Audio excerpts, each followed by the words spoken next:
अशाच आपल्या परिसरातील नवनवीन बातम्या पाहण्यासाठी आमचा चॅनलला सबस्क्राईब करा। दत्त मंदिर परिसरातील सगळ्या लॉजवर कारवाईची मागणी करण्यासाठी पत्र आम्ही एसपी साहेबांना दिलं होतं। खरं तर दत्त मंदिर परिसरातील सगळ्या नागरिकांच्या भरपूर तक्रारी आजपर्यंत आल्या होत्या आणि आमचे जे प्रभागाचे ग्रुप आहेत त्या ग्रुपवरही तक्रारी चालू होत्या।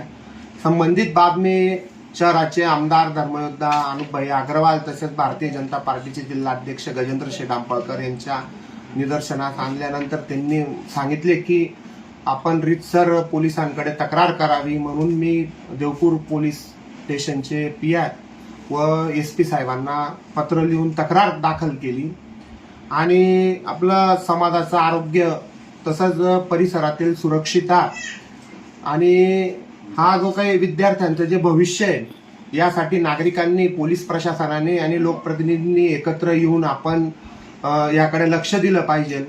पोलिसांनी खरं तर पालकांनी मुलांच्या मोबाईलवर त्यांच्या क्लासेसच्या सर्व हालचालींवर त्यांची दिनक्रम जो काही आहे याच्यावर लक्ष देणं खूप गरजेचं आहे। त्यांचा जो मित्र परिवार आहे त्याकडेही लक्ष देणं गरजेचं आहे। असले जे प्रकार घडतायत सकाळी 6 वाजल्यापासून या लॉजवर मुलांना मुलींना याप्रमाणे जर कधी असे 1000 रुपये तास नाही 1500 रुपये तास प्रमाणे जात असतील तर आपला हा समाज कोणत्या दिशेला चालला आहे हे देणं हे खूप गरजेचं झालेलं आहे।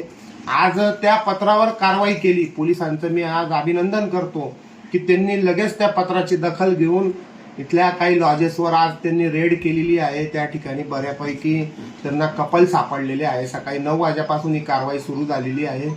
40-45 लोकांना त्यांनी पकडलेलं आहे। 18 वर्षाच्या वरील तरुणांना आणि तरुणींना ते समज देऊन त्या ठिकाणी सोडण्याचं काम करत आहे आणि 18 वर्षाच्या आतील असतील तर ते कारवाई करतील। त्याची पूर्ण माहिती मला काही अजून मिळालेली नाहीये, पण याकडे पालकांनी खरंच लक्ष देणं गरजेचं आहे आणि आपल्या पाल्याकडे त्याच्या सर्व हालचालींकडे जागरूकपणे आपण लक्ष द्यावं।